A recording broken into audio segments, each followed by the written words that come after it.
understanding how the gifts of the Holy Spirit work in our lives requires a bit of basic understanding about the nature of the soul. And so I present to you here a little excursus on that.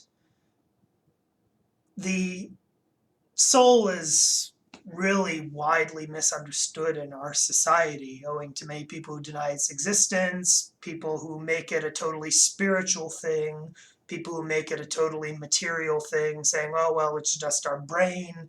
But that isn't the Christian understanding of things.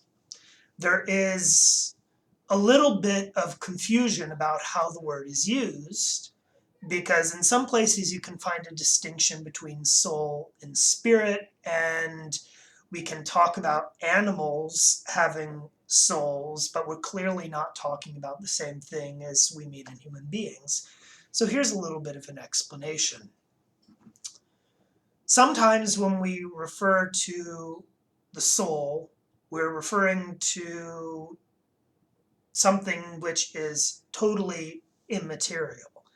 And in that case, we're referring to the will and the intellect, which reflect God in a way. And we're also referring to a person's sense of self. And that in a human being is immaterial. You can't point to a spot in the person and say, there's the soul, like Descartes tried to do. However, the soul is the form of the body in philosophical language. And so there's a little more to it. There are material aspects to the soul as a whole, which we have in common with animals. And so this is referring to the senses, both external, the five senses, and internal, referring to the common sense, which is how all of the external senses are put together, the imagination, which forms an image of it, not a visual image, but an image involving all of the senses together. The memory, which stores all of this material, as well as memory of thoughts, and also the estimative power, which is basically how we size things up in the very literal, strict sense and more generally. And all of those, and there are also the passions, which I'll get into more detail about later. And all of these things are material. You can point out sections in the brain in which these operate, the central nervous system, various psychosomatic responses, they occur here, and there are great similarities to how these work in us and how they work in animals. But the human soul as a whole, so spirit and soul, they're a unit for guiding the function of the human person, the whole body. There's a certain ordering to them. And so we can talk about the intellect and the will, the immaterial principles, and then everything else down here in the material soul. And it can get a little bit confusing. But basically, the way it works is the will and the intellect are supposed to be in charge in us. But because of the fall, they often aren't in charge, and our passions take over. And there's a very specific role for these passions, but we'll get to that in a moment. The intellect's job is to do reasoning, to recognize what is true and what is false, and to make judgments about all of that. The will is the rational appetite. What does that mean? That means it looks at what the intellect has identified as true, as good, and it pursues it. It says, this is what we're going to do, person. And at least that's how it's supposed to work, based on the correct judgment of the intellect. But both the will and the intellect, because of the fall, have been wounded, and so they aren't always right about things. And then they're supposed to tell the passions what to do. But the passions respond to stimuli. And so there's a little bit of balancing to be done there. So what are these passions? I'm going to read from Jordan Auman's Spiritual Theology, which is a very good book for putting all of this in modern terms, making it very clear. The sensitive appetite is the organic faculty through which we seek the good insofar as it's known to the senses. So the intellect is able to pick out what is good by reasoning about it, but the senses have an idea according to their own inherent logic about what is good. This is why animals are able to get along just fine on their own, and we have some of the same ability. It is generically distinct from the rational appetite or the will, which seeks the good as apprehended by the intellect. Hence, St. Paul says, the flesh lusts against the spirit and the spirit against the flesh. The two are directly opposed. So the spirit recognizes what is good by power of the intellect. The flesh recognizes what is good by power of the senses. The sensitive appetite, also called sensuality, is divided into two species: the concupiscible or pleasure appetite and the irascible or utility appetite. So pleasure and utility. The former has as its object the delightful good that is easy to obtain. The latter has as its object the arduous good that is difficult to obtain. And these two movements of the sensitive appetite give rise to the passions. So the pleasure appetite, I see an apple, I like an apple, I take an apple, I eat an apple. The utility appetite says, man, there's an apple on the other side of that obstacle course. That looks good, but it's going to be hard to get. I'm going to have to work to get it. The passions are movements or energies we can use for good or for evil, but in themselves they are neither good nor evil.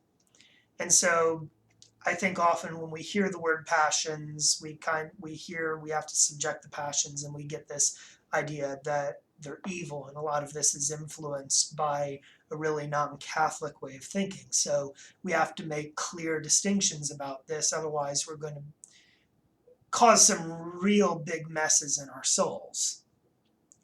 When placed at the service of the good, the passions can be of incalculable assistance, even to the point that one could say that it is morally impossible for a soul to achieve great sanctity without possessing a great energy or passion directed to God. But when placed at the service of evil, the passions are converted into a destructive force that is truly terrifying.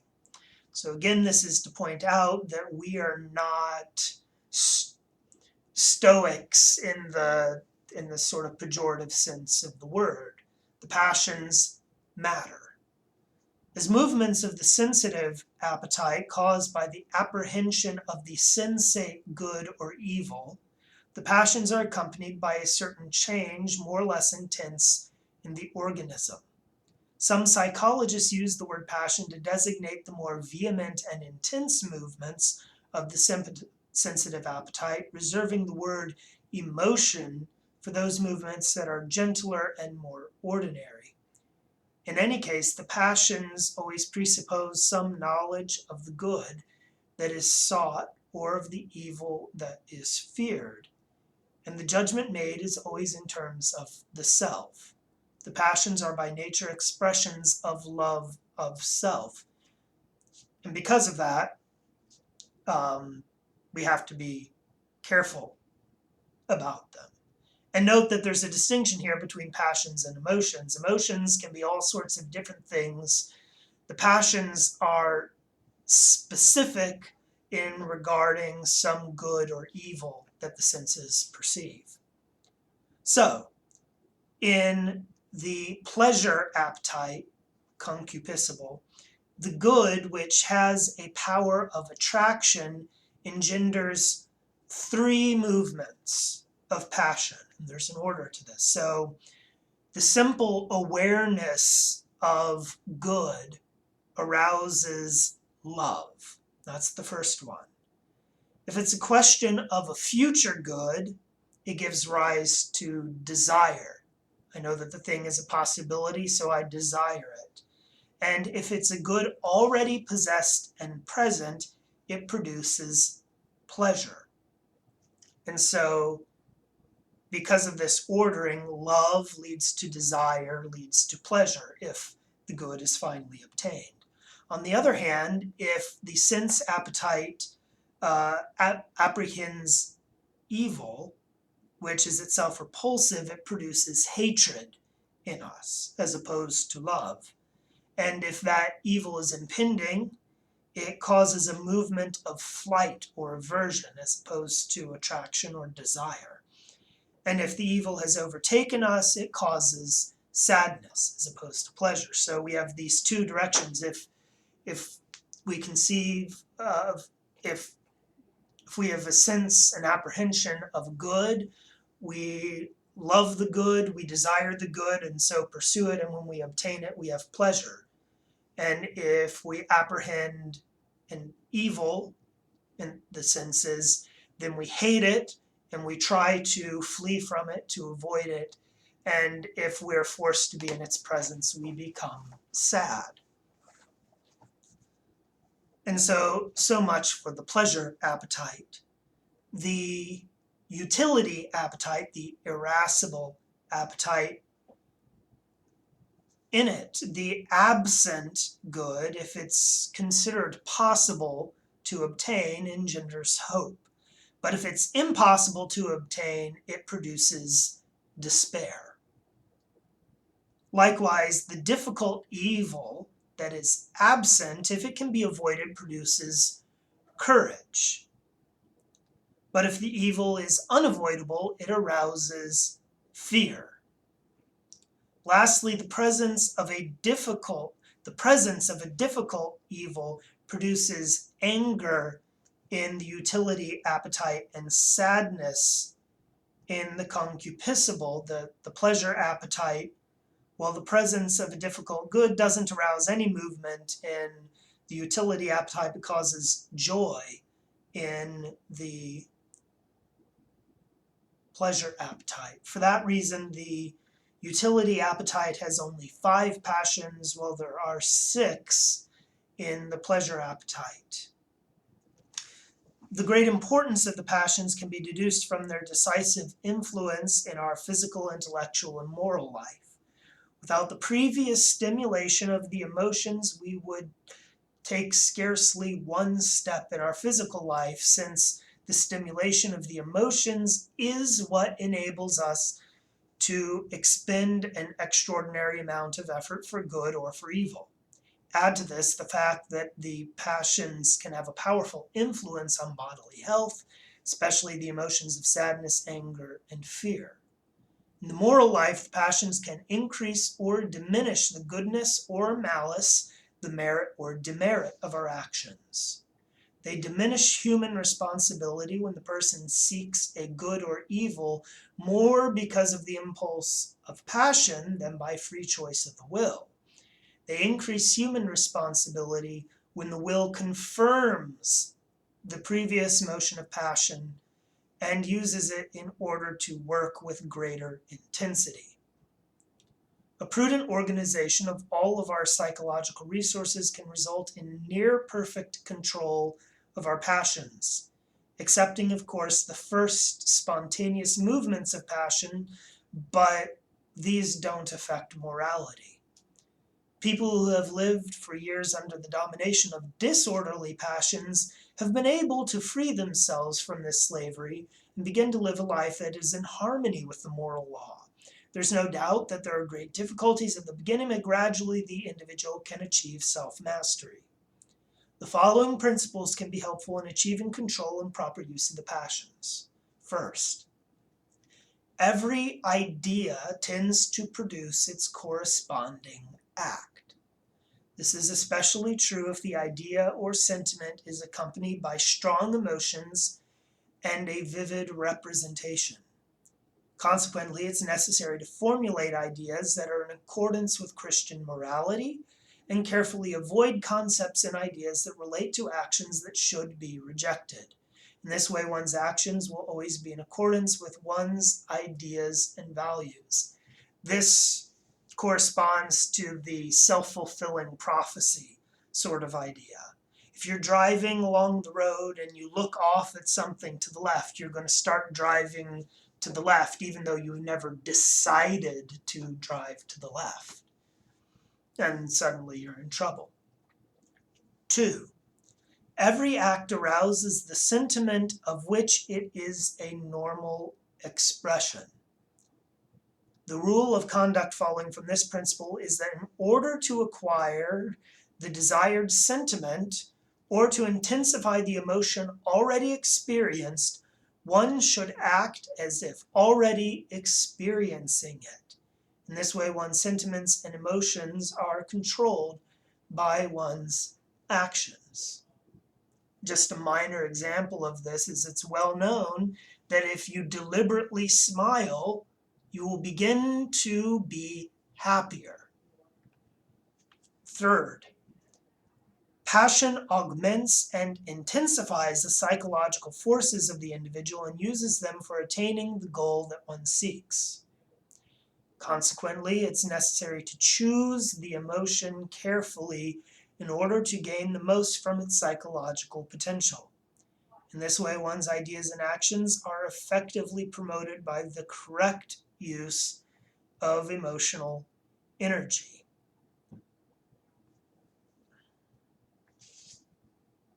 So, again, a point about the division of the passions. When there is a sense of the presence of the good, or you have an idea of a good that is easy to obtain, you love the good, you want to pursue the good, you desire it, and then finally, if you obtain it, you are pleased, you're happy. If you perceive some evil, then you hate the evil, you want to flee from it, aversion, but if you can't avoid it, then you become sad. The evil's present, and that's not great. If you're dealing with some good which is not present and may be difficult to obtain, if you are confident that you can obtain it, that's hope. But if it's impossible to obtain, then you have despair. Remember, we're talking about the passions, the emotional aspects of these, rather than the virtues or vices. And then if there is a difficult evil that is impending upon you, if it's absent and it can be avoided, then you are courageous. But if the evil is unavoidable, then there is fear. And finally, when that difficult evil is present, it produces anger to overcome it.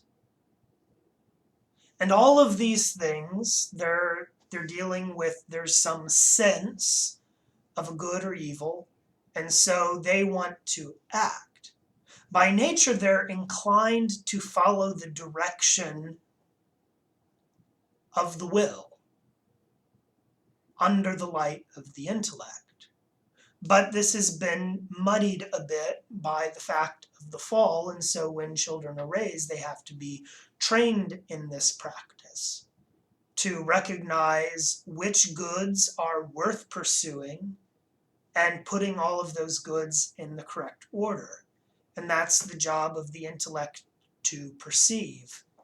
And then the intellect tells the will what is the truth of it, and then the will directs the things. This can get easily out of order if there's no training of the will and intellect. Then the passions are going to do what they want, as they would in an animal.